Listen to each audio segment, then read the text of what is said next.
मुड़ियार के युवक की हत्या की घटना का पुलिस ने किया सफल अनावरण। प्रकाश में आए 3 अभियुक्त गिरफ्तार। आला कत्ल, 3 मोबाइल और नकदी तथा अन्य सामान बरामद।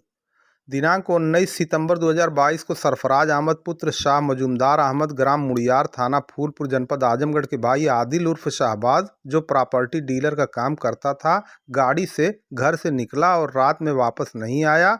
20 सितंबर 2022 को शाहबाज की गाड़ी शाहगंज में अधजली हालत में पड़ी मिलने पर आवेदक द्वारा दिनांक 20/9/2022 को थाना फूलपुर पर गुमशुदगी दर्ज कराई गई।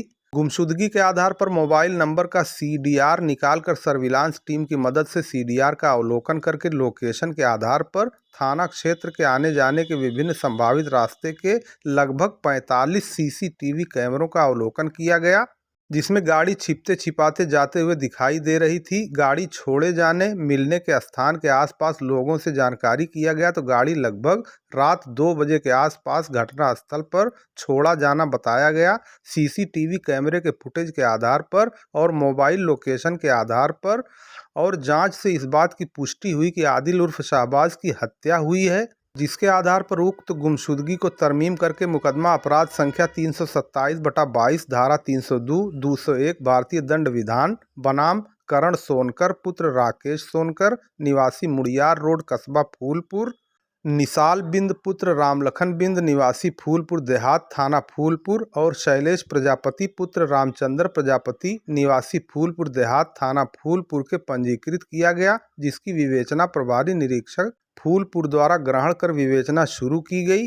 दिनांक 12/10/2022 को मुकदमा उपरोक्त से संबंधित उपरोक्त अभियुक्तों को मुड़ियार रोड क्रॉसिंग डगरा फूलपुर देहात के पास से 5:10 पर गिरफ्तार कर लिया गया।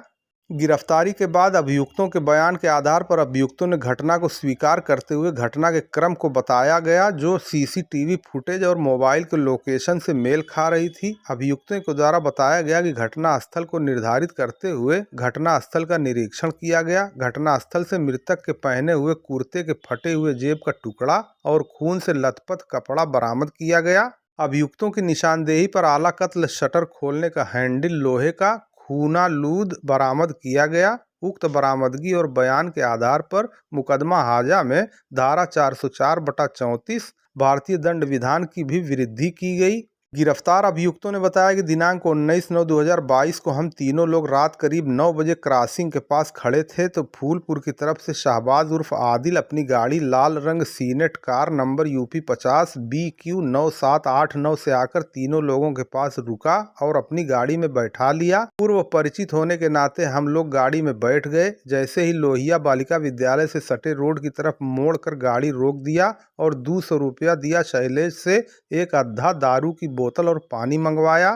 शैलेश जाकर दारू लेकर आया। हम चारों लोग गाड़ी से विजय सोनकर के प्लाट पर पहुंचे। वहां पर शराब पिए। नशा होने के बाद शाहबाज ने शैलेश और निशाल को गाड़ी के बाहर कर दिया और मेरे साथ गलत हरकत करने लगा। गलत काम करने के लिए प्रेशर करने लगा। जब जबरदस्ती किया तो पास में ही शटर खोलने की लोहे की हैंडल पड़ी थी, उसे उठाकर मैं उसके सिर पर मार दिया और गाड़ी का गेट खोलकर बाहर आया।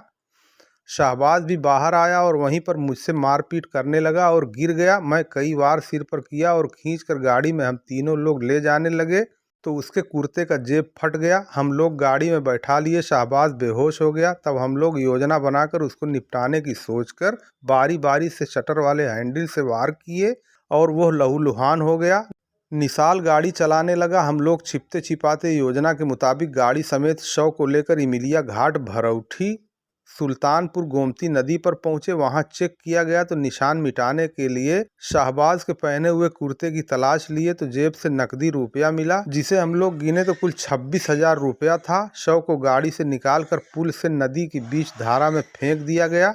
मोबाइल और गाड़ी के कागजात भी उसी के साथ फेंक दिए। गाड़ी में काफ़ी खून गिरा था। उसी गाड़ी से हम लोग वापस निजामपुर जनपद जौनपुर पहुंचे, जहां निसाल के मामा का घर है। क्षेत्र देखा था, वहीं योजना के मुताबिक गाड़ी कूड़ा में डालकर जलाना था। गाड़ी खड़ी करके जलाने के लिए गाड़ी की टंकी से तेल निकालने की कोशिश की गई, लेकिन तेल नहीं निकल पाया। गाड़ी में पिछली सीट में आग लगा दिए। वहां से हम तीनों निसाल के मामा के घर पहुंचे और पूरे कपड़े में खून लगा था।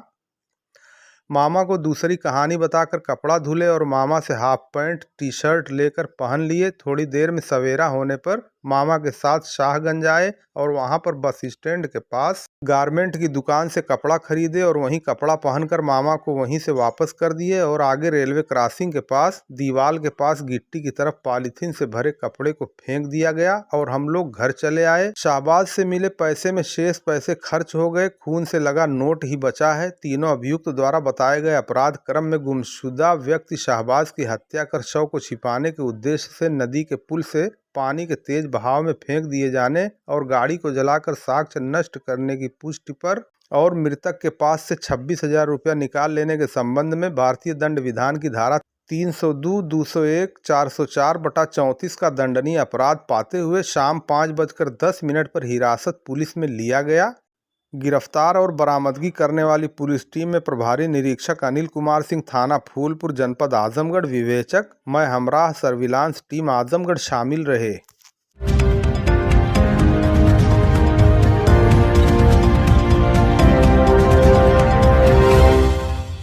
शेरवा गांव की हिंदू बहन को रक्तदान करने के लिए अल-फलाह फाउंडेशन के साद आदि ने वाराणसी का तय किया सफर। Al Falah foundation blood donate group के सदस्यों ने मानवता और हिंदू मुस्लिम एकता की मिसाल पेश करते हुए शेरवा निवासी दूधनाथ जय गुरुदेव पुरवा कुलदीप कुमार के परिवार की एक 26 वर्षीय मरीजा को वाराणसी के बीएचयू में 4 यूनिट रक्त की जरूरत पड़ने पर परिवार के कुलदीप आदि ने जब अल-फलाह फाउंडेशन के संस्थापक जाकिर हुसैन से संपर्क किया तो इसके बाद पहले से ही अपने जन्मदिन के अवसर पर रक्तदान करने का मन बनाने वाले मोहम्मद साद आजमगढ़ से वाराणसी जाने के लिए पूरी तरह तैयार हो गए। इनके अतिरिक्त मोहम्मद फारान, कैफ संजरी, शारिक संस्था के संस्थापक जाकिर हुसैन, समीर शेख, सोनू, चंदन कुमार और कुलदीप रात 8:30 बजे संजरपुर से वाराणसी के लिए निकल पड़े और रात 2 बजे साद, कैफ, फारान और चंदन ने अपना रक्तदान किया। इस केस में अल-फलाह फाउंडेशन के संस्थापक जाकिर हुसैन समेत पूरी टीम को रात भर जागना पड़ा। मरीज के पति धर्मदास निवासी अंबारी ने वीडियो कॉलिंग के जरिए तमाम डोनर्स और अल-फलाह फाउंडेशन की टीम का शुक्रिया अदा किया। इस केस में अल-फलाह फाउंडेशन ने अपना खर्च करने के साथ हॉस्पिटल में रोगी की अन्य सहायता भी की। रक्त उपलब्ध होने के बाद जाकिर हुसैन ने कहा कि लोगों की सहायता करते रहना चाहिए, चाहे वो किसी भी धर्म और जाति का क्यों न हो। उन्होंने बताया कि अल-फलाह फाउंडेशन की ओर से अब तक कुल 419 रोगियों को संस्था मुफ्त रक्त उपलब्ध करा चुकी है।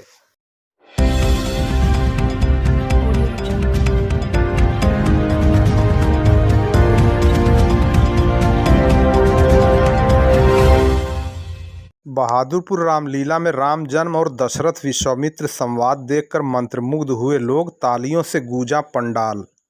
बहादुरपुर की रामलीला दूर दूर तक मशहूर है। रामलीला मंचन में आज राजा दशरथ ने पुत्र प्राप्ति के लिए यज्ञ किया, फलस्वरूप श्री राम जी का जन्म हुआ। आपको बता दें, यहाँ दूर दूर से काफ़ी संख्या में लोग आकर रामलीला का आनंद लेते हैं। आयोजक सुरक्षा व्यवस्था का पूरी तरह ध्यान रखते हैं। जब मंच पर भगवान श्री राम के जन्म का मंचन किया गया तो दर्शक काफ़ी उत्साहित नजर आए। जन्म होते ही पूरा रामलीला मैदान जय श्री राम के नारों से गूंज उठा। इसके बाद राक्षसों के अत्याचार से परेशान विश्वामित्र जी राजा दशरथ के दरबार में पहुंचकर मदद मांगे। राजा दशरथ जी के मना करने पर क्रोधित होकर श्राप देने जाते हैं। वशिष्ठ मुनि के समझाने पर दशरथ जी मान जाते हैं। विश्वामित्र के साथ राम लक्ष्मण वन को जाते हैं। ताड़का वध, अहिल्या का उद्धार, मारीच सुबाहु का वध दिखाया जाता है।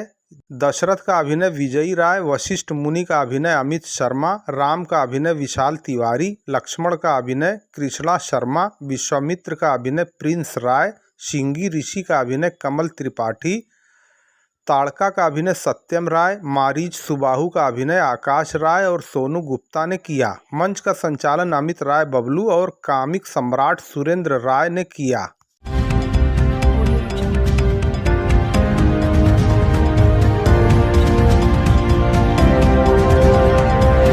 लालगंज देवगांव में करवा चौथ पर सजी बाजार, बाजार में लौट आई रौनक।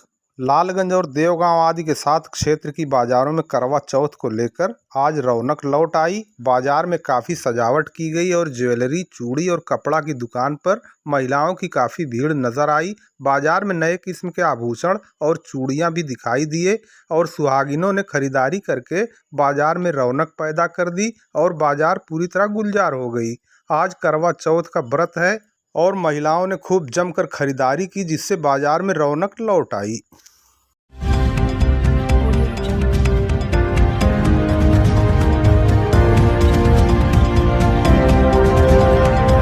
लालगंज में देर रात तक डीजे की धुन पर थिरकते हुए युवाओं ने किया प्रतिमाओं का विसर्जन। चप्पे चप्पे पर तैनात रही पुलिस। शरद पूर्णिमा के अवसर पर लालगंज क्षेत्र में स्थापित की गई प्रतिमाओं का विसर्जन देर रात तक पूरे धूमधाम के साथ किया गया। आपको बता दें, लालगंज में मां दुर्गा की मूर्ति मेले में शिव शक्ति दल, राष्ट्रीय युवा परिषद, एकता युवा परिषद, सहारा क्लब, पुष्पांजलि क्लब, मां अम्बे कला केंद्र, न्यू स्टार क्लब, महाशक्ति दल, नवज्योति दुर्गा पूजा समिति सहित कई अन्य समितियों द्वारा आकर्षक पंडाल बनाकर मां दुर्गा की भव्य मूर्ति स्थापित की गई। 3 दिवसीय भव्य मेले के बाद विसर्जन काफी धूमधाम से देर रात शुरू किया गया, जो काफी देर तक चलता रहा। विसर्जन जुलूस में बड़ी संख्या में युवा डीजे की धुन पर थिरकते हुए पूरी बाजार का भ्रमण करते हुए प्रतिमा ले जाते देखे गए। लगभग 1 किलोमीटर के विसर्जन जुलूस में ढोल, नगाड़ा और लाउडस्पीकर की धुन के बीच मां दुर्गा के जयकारे के साथ विसर्जन स्थल तक ले जाया गया। विसर्जन जुलूस में बड़ी संख्या में पुलिस के जवान भी तैनात किए गए। प्रशासन द्वारा निर्धारित स्थान पर आरती किए जाने के बाद प्रतिमा को विसर्जित कर दिया गया। इस मौके पर दुर्गा पूजा समिति के उत्साही युवक विभिन्न प्रकार की धुन पर थिरकते हुए दिखाई दिए और विसर्जन में रंगारंग झांकी का भी नजारा देखा गया।